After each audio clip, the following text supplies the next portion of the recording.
भी automobile sector में निवेश करना चाहते हैं तो आपके लिए टाटा म्यूचुअल फंड एक नया इन्फो लेकर आया है, Tata Nifty auto index fund करके।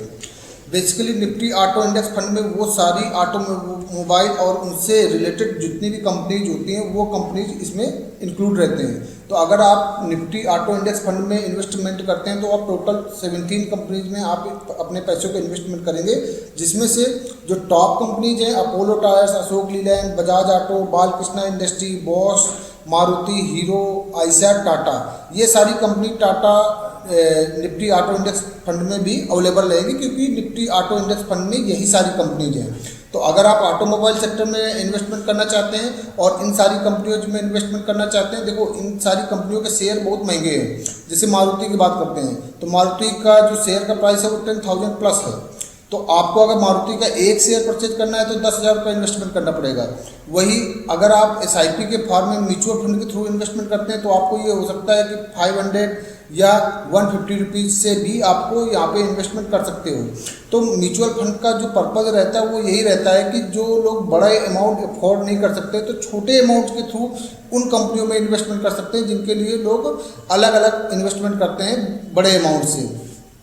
बात करते हैं Tata Nifty auto index fund के नफों की, तो ये आज ही 8 अप्रैल 2024 को ओपन हो गया है और 22 अप्रैल 2024 को क्लोज होगा। उसके बाद 5 बिजनेस डेज में अगेन रीओपन हो जाएगा री इन्वेस्टमेंट करने के लिए, क्योंकि ये ओपन एंडेड कैटेगरी का फंड है, आप इसमें कभी भी पैसे को इन्वेस्टमेंट कर सकते हैं।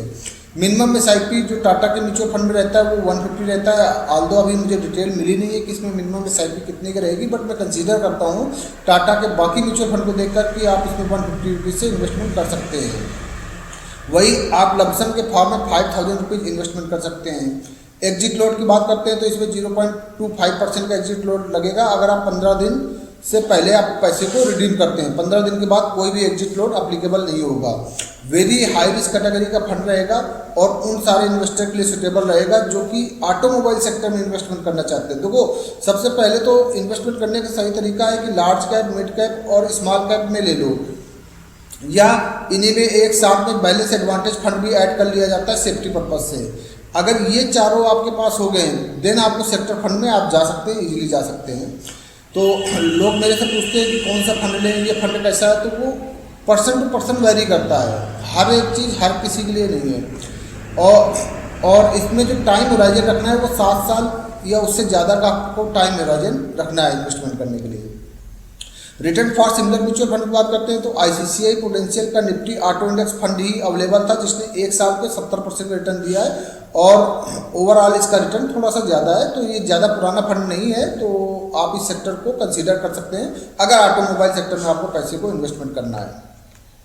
बाकी जो लोग हमारे साथ इन्वेस्टमेंट की जर्नी स्टार्ट करना चाहते हैं वो हमें व्हाट्सएप पे मैसेज भेजें, हम उनको लिंक भेजेंगे, वहाँ से आप SS+ का ऐप डाउनलोड करिए और अपने इन्वेस्टमेंट की जर्नी को स्टार्ट करिए। बाकी चैनल को लाइक और सब्सक्राइब जरूर करिए। Thank you very much.